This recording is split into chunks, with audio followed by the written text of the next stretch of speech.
तो ऐसे तो ये मनुष्य का देह ही दुर्लभ है, और भारत भूमि पर मनुष्य होकर जन्म लेने का सौभाग्य मिले तो दुर्लभतर है। और ये जन्म जीवन पाकर सद्धर्म का ज्ञान हो जाए, ये तो दुर्लभतम है। आप देख सकते हैं, मनुष्य का जन्म भी मिला, इस पवित्र भारत भूमि पर मिला, पर सद्धर्म का ज्ञान न होने के कारण कितनों ने यह अमूल्य अवसर अपने हाथ से गंवा दिया। हमको भी यदि संत गुरुजन न मिलते, हमको भी सत्संग सेवा का ये मार्ग न मिलता, तो हम भी इसी प्रकार ये अमूल्य संपदा अपने हाथ से गंवाने में ही लगे होते। तो पहले तो मनुष्य का जन्म मिले ये दुर्लभ है, और केवल आपको हमको नहीं, सुर दुर्लभ, देवताओं को दुर्लभ है। फिर इस पवित्र भूमि पर जन्म मिले ये दुर्लभतर है, और फिर इसके साथ साथ सद्धर्म का बोध हो जाए, सतमार्ग मिल जाए, ये तो भगवान की अतिशय कृपा है। इससे अधिक भगवान और क्या कृपा करेंगे। ये जिस प्रसंग की हम चर्चा कर रहे हैं ये अत्यंत महत्वपूर्ण इसलिए है क्योंकि इसमें सद्धर्म का उपदेश स्वयं धर्मराज कर रहे हैं। जो धर्मराज हैं वही सद्धर्म का उपदेश कर रहे हैं। इसलिए कल विराम के क्षणों में मैंने आपसे कहा था कि श्रीमद् भागवत का श्रवण बुद्धिमान होकर नहीं, श्रद्धावान होकर किया जाना चाहिए। जो हम श्रवण कर रहे हैं ये धर्मराज का बताया हुआ मार्ग है। श्रवण कर लेने के पश्चात इसमें हमारी श्रद्धा हो जाए, इस विषय में हमारी प्रीति हो जाए, इस मार्ग पर चलने के लिए हम तत्पर हों। और उत्तम श्रोता का गुण श्री सेवक जी महाराज बताते भी यही हैं, श्रोता सोई परम सुजान, सुनत चित्त रति करे। देखो मेरी दृष्टि में सबसे बुद्धिमान व्यक्ति कौन है? जो समय ना गंवाए, वो बुद्धिमान है। जिसने समय का मूल्य जाना है। मैं कई बार आपसे कहता हूं ना, छोटी छोटी वस्तु की संभाल व्यक्ति करता है, समय की संभाल नहीं करता। जबकि महापुरुष कहते हैं एक एक तव श्वास का 3 लोक नहीं दान।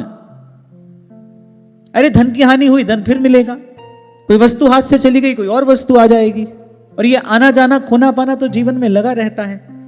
कोई एक वस्तु ऐसी जो जाए और लौट कर आए, वो तो समय ही है ना। तो बुद्धिमान व्यक्ति वही है भाई जो समय की संभाल करे, समय व्यर्थ न जाने दे। सेवक जी महाराज जी ने कहा ना, सुजान कि श्रोता सोई परम सुजान, सुनत चित्त रति करे। अब आप आए, कहां कहां से चल के आप आते हैं सत्संग श्रवण करने के लिए। आप आए, आपने यहां पर अपना समय दिया, अमूल्य समय दिया जिसका कोई मोल नहीं है, मूल्य नहीं है। लेकिन आप यहां से कुछ ग्रहण करके ही न जाएं। जो विषय आपने श्रवण किया उसमें आपकी श्रद्धा ही नहीं हुई, उसमें आपकी प्रीति ही नहीं हुई, आपने समय गंवाया, तो ये कहां की बुद्धिमानी हुई। तो इसलिए श्रद्धा संपन्न होकर आइए। इसलिए कभी आपको मैंने कहा था, जब अपने स्थान से चलते हो बार बार प्रभु का धन्यवाद करते हुए चलो। प्रभु आपकी कृपा से मेरे जीवन में ये समय आया है, आपकी कृपा से मुझे सत्संग के ये अमूल्य क्षण प्राप्त हो रहे हैं। अनादिकाल से भटकता हुआ ये मनमुखी जीव कभी भी अगर प्रभु के सन्मुख हुआ है तो भाई सत्संग की ही कृपा से तो हुआ है, सत्संग के ही प्रसाद से तो हुआ है। पहले भी सत्संग है, पीछे भी सत्संग है, भगवान तक पहुंचने के लिए भी सत्संग है, और भगवान मिल जाए उसके बाद भी सबने सत्संग ही मांगा है, सत्संग में बने रहें। यही बात धर्मराज कह रहे हैं, एतावानेव लोकेस्मिन् पुंसां धर्मः परः स्मृतः भक्ति योगो भगवती तन्नाम ग्रहणादिभिः। बोले भाई इस जगत में मनुष्यों के लिए बस यही सबसे बड़ा कर्तव्य है, यही परम धर्म है कि वो नाम कीर्तन सत्संग आदि उपायों से भगवान के चरणों में भक्ति भाव प्राप्त कर ले। अनेक अनेक बार व्यक्ति प्रश्न करता है कि मेरे लिए कर्तव्य क्या है, मुझे क्या करना चाहिए। अरे भाई ये सार्वभौमिक धर्म है, सभी का कर्तव्य यही है। जो मनुष्य होकर जन्मा है, मनुष्य जीवन किस लिए मिला है? आत्म कल्याण के लिए मिला है, भगवत प्राप्ति के लिए मिला है। इस आवागमन के द्वंद्व से मुक्त होने के लिए मिला है। कल आपसे मैंने कहा था ना, मनुष्य का दुख जरा व्याधि नहीं है, मनुष्य का दुख दरिद्रता नहीं है, मनुष्य का दुख रोग बुढ़ापा नहीं है, मनुष्य का दुख तो जन्मना और मरना है। ये जन्म और मरण ये जीव का दुख है। मनुष्य जन्म किस लिए मिला? कि सदा सदा के लिए इस दुख से मुक्त हो जाए, इस दुख से मुक्ति का प्रयास करे, पुरुषार्थ करे। सभी का यही धर्म है। हां, लेकिन यहां एक बात कही गई कि परम धर्म है, एक साधारण धर्म होता है, एक साधारण धर्म होता है। हाँ भाई, जिस कुल में, जिस परिवार में आपका जन्म हुआ, अब उस कुल के अनुरूप आपका आचरण हो, परिवार के प्रति आपका जो कर्तव्य है आप ईमानदारी से उसका पालन कर रहे हैं, ये साधारण धर्म है। इसका फल क्या मिलेगा? इसका फल ये मिलेगा, आप परम धर्म पालन करने के योग्य हो जाओगे। पर अंततः पालन तो परम धर्म का ही करना है। और परम धर्म क्या है? माया को संग त्याग, हरिजू की शरण लाग, जगत सुख मान मिथ्या, झूठो सब साज है, राम सिमर राम सिमर। इसलिए गोस्वामी जी कहते हैं धर्म ते बिरति। आप साधारण धर्म का ठीक से पालन करोगे, बुद्धि शुद्ध हो जाएगी, बुद्धि में विवेक का प्रकाश होगा, परम धर्म को पालन करने की योग्यता, वो सामर्थ्य आपको प्राप्त होगी। इसलिए गत सत्र में आपको स्मरण हो, मैंने आपसे कहा था जो जहां है वो वहीं से चलना आरंभ करे। आपको लगता है कि नहीं भाई सब छोड़कर चल सकते हैं इस मार्ग पर, फिर पीछे मुड़कर नहीं देखना पड़ेगा, तो चलो। लेकिन अभी लगता है कि द्वंद्व है, अभी कुछ किंतु परंतु बचा है, तो भाई जहां हो वहीं पर रहो, अपने कर्तव्य का पालन करो, प्रभु की ओर दृष्टि रखो। एक सूत्र मैंने आपको निवेदन किया था, सदा अपने मन में यही भाव रखिए, जो भी कर रहा हूं प्रभु की दी हुई सामर्थ्य से, प्रभु के नाते, प्रभु की प्रसन्नता के लिए कर रहा हूं। इसके बदले में कुछ नहीं चाहिए, इसके बदले में बस मेरे प्रभु प्रसन्न हो। जी ही विधि प्रभु प्रसन्न मन होई, करुणा सागर कीजिए सोई। विपदा तो कब आती है? जब भगवान से दृष्टि हटती है। कल कह रहा था ना मैं आपसे, जैसे ही अर्जुन की दृष्टि उस समुद्र के समान उस दुस्तर सेना पर पड़ी तो बेचारे घबरा गए, अनेक अनेक प्रकार के विचार मन में आए, शरीर कंपित हो गया। जब तक भगवान पर दृष्टि थी एकदम निर्भय थे, निश्चिंत थे। अरे उन्होंने स्वयं चयन किया था श्री कृष्ण का, बिल्कुल निर्भय निश्चिंत थे। जैसे ही वहां दृष्टि पड़ी घबरा गए। फिर भगवान ने कहा अब मेरी तरफ देख, मन मना मुझ में मन लगा, मद भक्ता मध्याजी माम नमस्कुरु। भगवान ने कहा मुझे ही देख, मुझे ही सुन, मेरी ही बात मान। जैसे ही भगवान ने यह कहा फिर से सज्ज हो गए युद्ध करने के लिए। तभी श्री हनुमान जी महाराज कहते हैं, कह हनुमंत विपति प्रभु सोई, जब तब सुमिरन भजन न होई। अच्छा देखो, धर्मराज ने यहां पर यह भी बता दिया परम धर्म क्या है, और उस परम धर्म का साधन कैसे किया जा सकता है यह भी बता दिया। कोई बड़ी कठिन बात नहीं है, कोई बड़ा मुश्किल काम नहीं है। क्या कहा? एतावानेव लोकेस्मिन् पुंसां धर्मः परः स्मृतः। सबसे पहले तो ये याद रख लो, परम धर्म क्या है? अरे तीसरी बार बोल रहा हूं मैं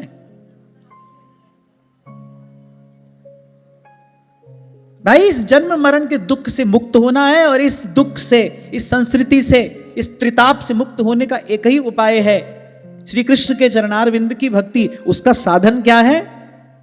बोले नाम कीर्तन आदि उपायों से भगवान के चरणों में भक्ति भाव प्राप्त कर ले, यही परम धर्म है। साधन भी बता दिया, कोई कठिन साधन नहीं है। नाम स्मरण, प्रभु के गुणों का कीर्तन। आप थोड़ा देखोगे निकट जाकर तो बात कौन सी आ रही है? कै वाणी हरिवंश की, कै हरिवंश ही नाम। वाणी में क्या है? प्रियालाल की रूप माधुरी है, लीला माधुरी है, रस माधुरी है, गुण माधुरी है, और नाम है। और यही भागवत धर्म है, यही परम धर्म है। अब मैंने कह दिया, आपने आज सुन लिया। अब बात यह है भाई, इसमें लगते कब हैं और कितनी तीव्रता से लगते हैं। एक और बड़ी महत्वपूर्ण बात है, कब लगते हैं। फिर एक स्थिति यह है कि लग गए ढीले ढाले, कभी किया कभी नहीं किया, कभी कम किया कभी अधिक किया, ऐसे भी बात नहीं बनेगी। आपको एक छोटा सा उदाहरण दिया था, आपको याद हो, ऐसे धीमे धीमे जल की धारा कहीं बही आ रही हो, आगे बहुत बड़ा पत्थर आप रख दो, क्या होगा, वो धारा इधर उधर बिखर जाएगी, उसका प्रवाह रुक जाएगा, वो धारा ही समाप्त हो जाएगी, वो धारा रहेगी नहीं, जल इधर उधर बिखर कर रह जाएगा। ऐसा ही तो होगा। और एक है बड़ी तीव्र वेगवती धारा आ रही है, मार्ग में एक चट्टान खड़ी हुई, उसको परवाह नहीं है, उसने यहां वहां से अपना मार्ग बनाया और वो अपने गंतव्य पर आगे बढ़ गई। ऐसे ही भजन की धारा ऐसी ढुल्ल-मुल्ल हुई, थोड़ा सा व्यवधान आएगा, थोड़ी सी प्रतिकूलता आएगी, भजन छूट जाएगा। तो दो बात है, एक तो इस मार्ग पर चलते कब हैं और फिर किस गति से चलते हैं। श्रीमद् भागवत जी में स्पष्ट कहा गया, तीव्रेण भक्ति योगेन यजेत पुरुषम परम। तीव्र भक्ति योग के द्वारा परम पुरुष की आराधना, तीव्र वेगवती हमारी भक्ति हो, फिर पीछे मुड़कर देखना ना पड़े। ये बल, ये शक्ति, ये सामर्थ्य कहां से प्राप्त होगा? सतत सत्संग से प्राप्त होगा। रसिक जन तो एक सूत्र दे देते हैं, उसमें सब समाधान सिमटे रहते हैं। इसलिए ध्रुवदास जी ने कहा, भाई बाकी तो जो करना नहीं करना, पर रसिकन को संग करे निस्दिन, करे या में प्रमाद ना करे। रे मन रसिकन संग बिन रंचना उपजे प्रेम, या रस को साधन यह और करो जिन नेम। थोड़ा ध्यान से सुनो ध्रुवदास जी क्या कह रहे हैं। कह रहे या रस को साधन यह, यही माने केवल एक, और साथ में क्या कह रहे, कह रहे और करो जिन नेम, कह रहे और कोई नियम मत करो, एक नियम हो, सत्संग का सेवन। भाई बड़ा पुराना रोग है, इसकी जड़ बहुत गहरी है। ये जो भव का रोग है ना, बड़ा पुराना है, इसकी जड़ बहुत गहरी है। कभी कभी कोई रोग ऐसा होता है, डॉक्टर कहता है सावधान, एक भी दिन दवाई छूटनी नहीं चाहिए। कोई कोई रोग तो ऐसे होते हैं कि एक दिन दवाई छूटी, मान लो डॉक्टर ने कहा है साल भर दवाई लेनी पड़ेगी, लेकिन एक भी दिन दवाई छूटे नहीं। दवाई छूटी तो क्या होगा, बोले जिस दिन दवाई छूटी उसके अगले दिन से फिर साल भर दवाई लेनी पड़ेगी। माने वो जो क्रम है वो टूटना नहीं चाहिए। तो ऐसे ही भाई ये जो हमारा भी भव का रोग है ना, बड़ा पुराना है, जन्म जन्म पुराना है, इसकी जड़ बहुत गहरी है। इसलिए ध्रुवदास जी ने सावधान किया, या में प्रमाद ना करें, बाकी कुछ करो मत करो। और मेरा भाव तो यही है, छोटा सा अनुभव भी गुरुजनों की कृपा से यही प्राप्त हुआ कि भजन भी भाई सत्संग की ही कृपा से होता है। सत्संग है तो भजन है, सत्संग है तो भजन है। इसीलिए महाप्रभु जी ने भजन न कहकर साधु संगति करो अनुदिन राति, भक्ति कर दीप प्रेम कर बाती, साधु संगति कर अनुदिन राति।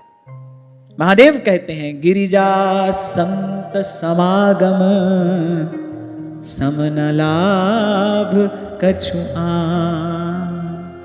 आप देखिए श्री भगवान अपने श्रीमुख से कह रहे हैं, बड़े भाग पाएब सतसंगा,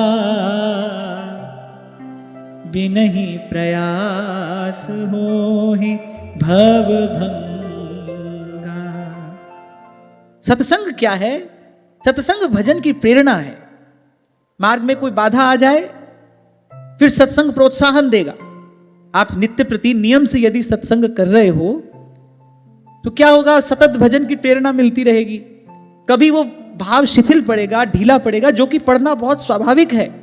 हम लोग भाई संसार व्यवहार में रहने वाले लोग हैं, अनेक अनेक प्रकार की स्थितियां परिस्थितियां आती हैं, कभी मन बिखर जाता है, कभी बुद्धि स्थिर नहीं रहती। ऐसी स्थिति में वो जो स्पिरिट है, वो जो भाव है, वो जो भजन भाव की तीव्रता जिसकी बात मैं अभी आपसे कह रहा था, वो कभी कभी थोड़ी शिथिल पड़ सकती है। सत्संग क्या करेगा? सत्संग उसको प्रेरणा प्रोत्साहन देता रहेगा। कभी थोड़े ढीले भी पड़ोगे ना आप, फिर सत्संग के शब्द कान में पड़ेंगे, गुरुजनों के संतों के शब्द कान में पड़ेंगे, फिर मन पहुंचेगा वहीं।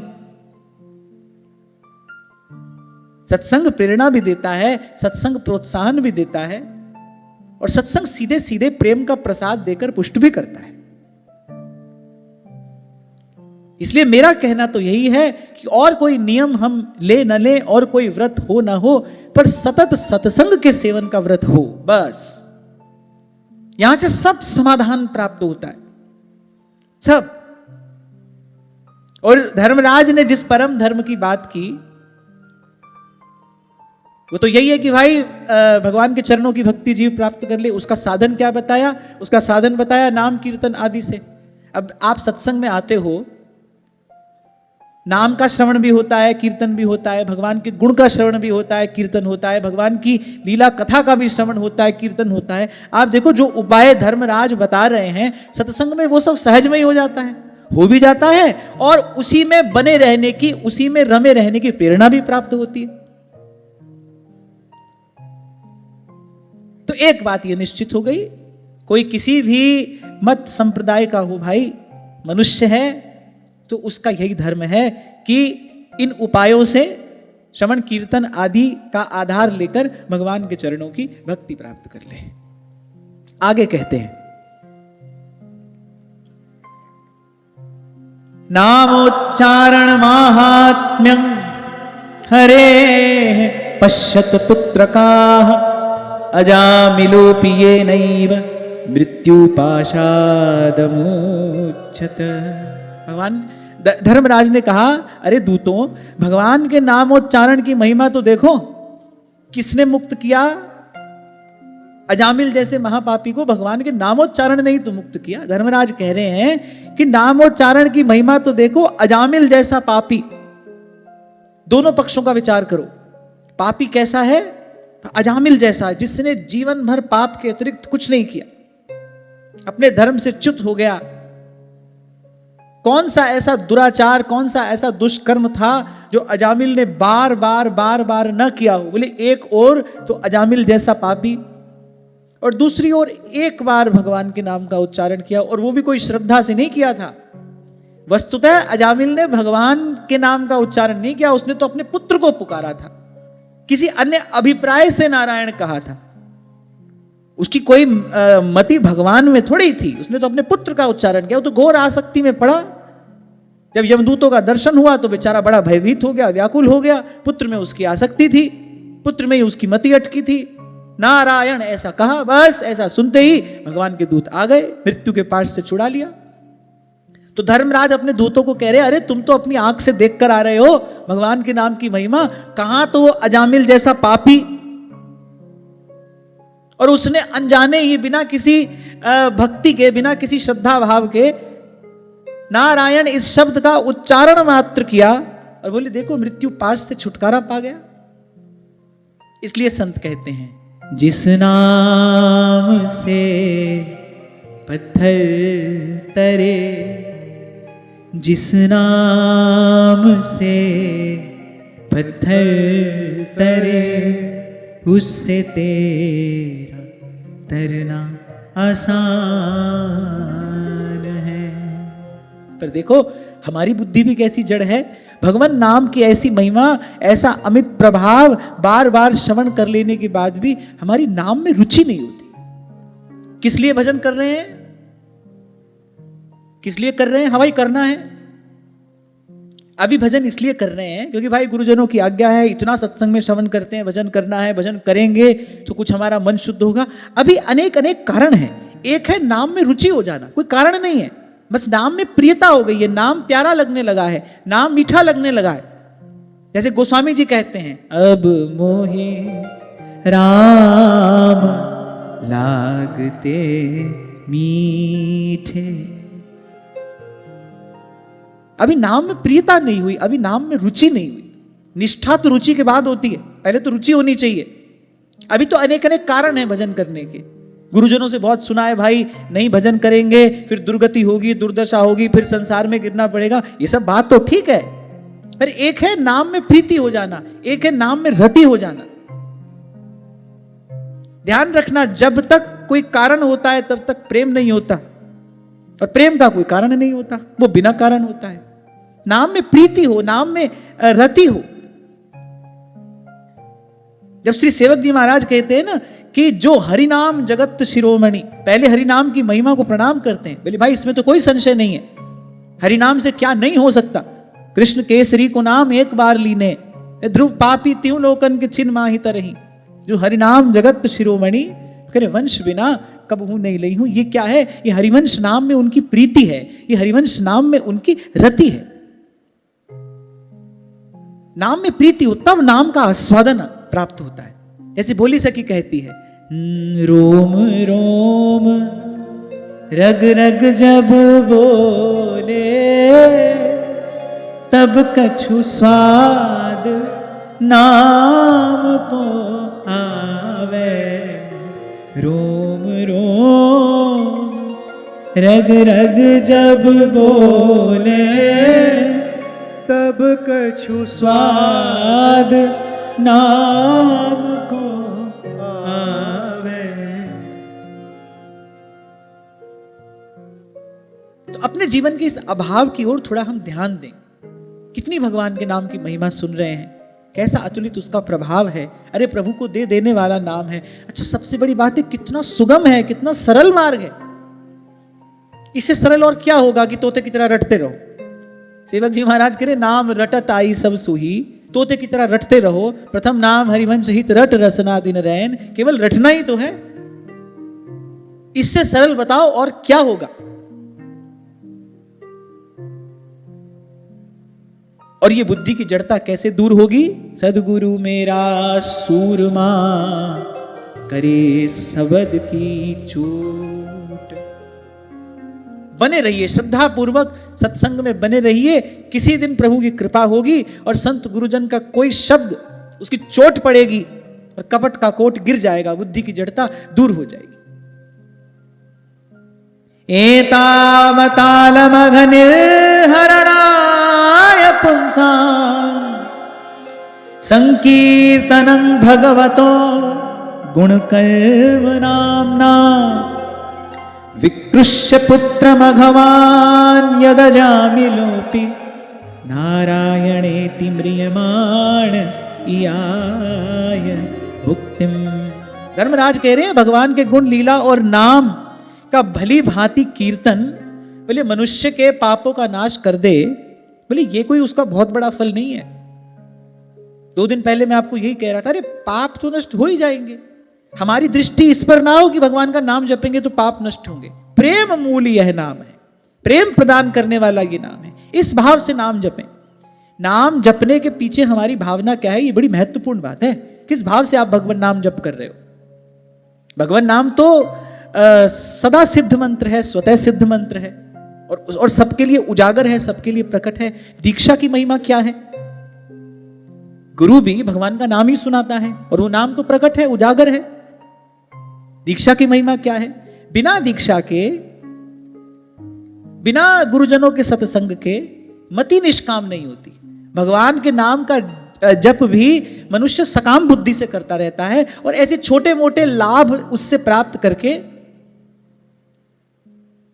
छोटे मोटे लाभ भगवान नाम जप से प्राप्त करके और स्वयं को कृतार्थ समझने लगता है। गुरुजन मिलते हैं, संत मिलते हैं, सत्संग प्राप्त होता है, तब समझ में आता है नहीं भाई, भगवान का नाम इस सब के लिए नहीं है, पाप नाश करने के लिए नहीं है, लौकिक अलौकिक किसी लाभ के लिए नहीं है, रिद्धि सिद्धि प्राप्त करने के लिए नहीं है। ये तो सीधे सीधे भगवान का परम प्रेम प्राप्त करने के लिए है,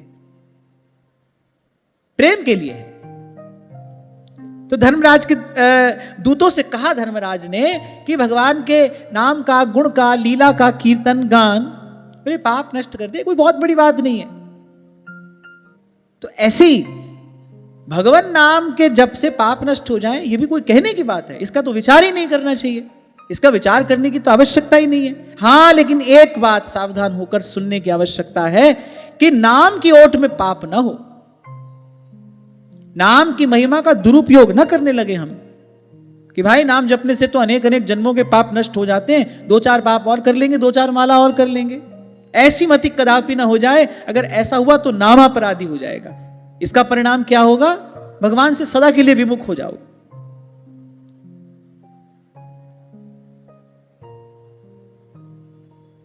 तो भावना बड़ी महत्वपूर्ण है, किस भाव से हम नाम जप में लगे हैं। तो इस पर हमारी दृष्टि ना हो कि हमारे पाप नष्ट हो जाएंगे, पुण्य प्राप्त होगा, ये मिलेगा वो मिलेगा। भगवान नाम का जब भगवत प्रेम प्राप्त करने के लिए हो। ये मन हो निर्मल तुम्हारी कृपा से, हे प्रभु, हम तो अपनी किसी साधन से, अपनी सामर्थ्य से अपना मन निर्मल कर नहीं पा रहे, और बिना निर्मल मन के आप मिलते नहीं। आपका नाम आप ही हैं। राम नाम में राम को सदा विराजित जान। हे प्रभु, आपका नाम स्वयं आप ही हैं। ये हमारी जिह्वा पर जो आपका नाम नृत्य कर रहा है, ये आपकी ही अहेतु की कृपा है। आपको याद हो, मैंने आपसे कहा था ना कि ये देखो, ये हार्ड मास का जो देह है, ये क्या है? प्राकृत देह ही तो है। पृथ्वी जल अग्नि वायु आकाश पंचभूत से बना ये देह है। ये मन बुद्धि भी प्राकृत है, और भगवान का नाम दिव्य है, अप्राकृत है। कैसे कैसे आ गया हमारी जिह्वा पर भगवान का नाम? मैंने अपनी आंख से देखा है। जब यत्र तत्र भ्रमण करते थे, यहां वहां कथा सत्संग होता था, तो मैं कई बार देखता था भगवान के नाम का कीर्तन हो रहा है। सब भक्तजन उन्मत्त होकर उस कीर्तन के आनंद में डूबे हैं। 2-4 व्यक्ति ऐसे बैठे हैं, उनकी जिह्वा में भगवान का नाम आ ही नहीं रहा। यहां तक कहना पड़ता था मुझे ऐसे ही, ताकि भाई किसी ना किसी प्रकार से जिह्वा पर भगवान का नाम आए। यहां तक कहना पड़ता था कि भाई जो भगवान के नाम कीर्तन में ताली बजाता है उसके पाप झड़ते हैं, और जो नहीं बजाता है उस पर चढ़ते हैं। तब तो भले बजा दें ताली, तब तो भले कर लें कीर्तन, इस डर से कि भाई कहीं सबके पाप झड़ के हमारे ऊपर ही न चढ़ जाएं। नहीं तो बैठे रहते थे जड़वत, जिह्वा पर भगवान का नाम नहीं आता। तो ये जो भगवान का नाम हम जप रहे हैं, जो थोड़ा भजन सुमिरन हो रहा है, तुद पावे ता नाम जपावे, सुख तेरा दिता लिए, सुख तेरा दिता लिए। अरे जीव के पास कहां से आई सामर्थ्य भगवान का भजन करने की? देव मुनि दुर्लभ ये संपत्ति है, ये भजन, ये भाव, ये भक्ति। जीव के पास कहां से सामर्थ्य आई ये सब अपने बल पर प्राप्त करने की? इसीलिए संत कह रहे, तुद पावे ता नाम जपावे, सुख तेरा दिता लइए। तो हे प्रभु, ये आपका नाम नहीं तो आप ही हैं। गुरु नाम नहीं देता तो भगवान ही देता है। उसने नाम के रूप में आपको इष्ट आराध्य ही प्रदान किया है। तो बिना निर्मल मन के आप मिलेंगे नहीं प्रभु, और अपने किसी बल साधन से हम अपना मन निर्मल कर नहीं पा रहे। अब गुरुजनों ने कृपा करके आपकी ये नाम मूर्ति हमको प्रदान की है, बस इसी की कृपा से ये मन हो निर्मल तुम्हारी कृपा से। इस भाव से नाम जप रहे, यही भगवान की कृपा है। और कृपा क्या होती है भाई? और कृपा क्या है? और प्रपंच की निवृत्ति हो जाए, प्रपंच की निवृत्ति हो जाए, मन सहज भजन में लग जाए, सारी खींचातानी समाप्त हो जाए, चित्त एक रस भजन भाव में स्थिर हो जाए, ये परम पद है। व्यास जी कहते यही परम पद है भाई। कल कह रहा था ना मैं आपसे, मोक्ष क्या होता है? मोह माने मोह, क्षय माने क्षय। मोह का क्षय हो जाए तो मोक्ष है। अहमता ममता के बंधन टूट गए, मन का संशय भाग गया, मति एक रस भगवान के भजन में लगी है, यही परम पद है भाई। इसी को जीवन मुक्ति महापुरुषों ने कहा है। तो धर्मराज ने कहा कि पापों का सर्वथा विनाश, ये भगवान नाम की कोई बहुत बड़ी महिमा नहीं है। बोले अत्यंत पापी अजामिल ने मरने के समय चंचल चित्त से, भगवान का भी नहीं अपने पुत्र का नाम नारायण उच्चारण किया। इसको कहते हैं नामाभास। भगवान का नाम नहीं उच्चारण किया उसने, तो अपने पुत्र को पुकारा। बोले इस नामाभास मात्र से उसके सारे पाप तो क्षीण हो ही गए, अरे मुक्ति की प्राप्ति हुई। आप देखो इस घटना के बाद क्या घटा, कल हमने इस पर चर्चा की थी। अजामिल भजन में लग गया, थोड़ी देर का भगवत पार्षदों का सत्संग प्राप्त हुआ और अजामिल भजन में लग गया। मूल में क्या है? मूल में एक बार भगवान नाम का उच्चारण किया नहीं, पर मूल में एक घटना और है। मूल में है संत की कृपा। जब तब साधु तारसी, एक संत ने निष्काम पवित्र संकल्प किया था, भाई इस जीव का कल्याण हो जाए। आपको याद हो, मैं कई बार कहता हूं आपसे, कुछ ऐसा करो कि संतों के गुरुजनों के संकल्प में आपको थोड़ा स्थान मिल जाए। कुछ ऐसी पवित्र भावना हो आपकी, कुछ ऐसी करनी आपसे बन जाए कि ऐसे ही बैठे बैठे कभी सहज रूप से गुरुजन आपके कल्याण का विचार कर ले, बस इतने से कल्याण हो जाएगा। कोई संत आपके कल्याण का विचार कर ले कि भाई इस जीव का कल्याण हो जाना चाहिए। आपके प्रति दया का उद्रेक हो उनके मन में कि इस जीव ने बहुत दुख पा लिए, अब ये आवागमन के द्वंद्व से मुक्त हो जाए। यद्यपि ये बात यहां नहीं कही गई है, पर भावुक जनों ने इसका बहुत विचार किया है और वो विचार करके यही पहुंचे, भाई इसके मूल में वस्तुतः क्या है? इसके मूल में संत की कृपा है। संत ने तो कहा कि अच्छा और कुछ नहीं कर सकता तो पुत्र का नाम नारायण रख लेना। उसने कहा महाराज भजन साधन मेरे बस की बात नहीं है, इस सब में ना मेरी कोई रुचि है, ना मैं उस ओर जाना ही चाहता हूं। संत को दया आ गई, अरे देखो ब्राह्मण कुल में इसका जन्म हुआ है और ये कैसा पतित हो गया, अपने धर्म से च्युत हो गया। संत के मन में दया आ गई, भाई इसका कल्याण होना चाहिए, उपाय बता दिया, युक्ति दे दी और युक्ति से अजामिल की मुक्ति हो गई। इसको सरल तो समझना, लेकिन इसको सस्ता ना समझना। इसके मूल में क्या है? इसके मूल में भाई हम पर कहीं ना कहीं ऐसे ही निष्काम संतों ने कृपा की है तो हम यहां तक आए हैं। कहीं ना कहीं किसी निष्काम संत की कृपा आप पर हम पर हुई है, तभी हम यहां तक पहुंचे हैं। और उनकी कृपा का आदर क्या है? उनकी कृपा का आदर यही है, उनकी कृपा के प्रति कृतज्ञता क्या है? वो कृतज्ञता यही है, राम सिमर राम सिमर। कभी कभी ऐसा होता है ना, जो बहुत सरलता से मिली हुई वस्तु होती है ना, हमको लगता है भाई इसकी क्या महिमा होगी। पर कबीर कहते, कहत कबीर सुनो भाई साधो, साहेब मिल गया तिल ओले, मन मस्त मगन मन मस्त मगन मन मस्त मगन अब क्या बोले। इसलिए कह रहे हैं, बोले एक बार गुरु के मुख से नाम श्रवण कर लिया, बोले अब कभी कोई दूसरा विचार करना ही नहीं।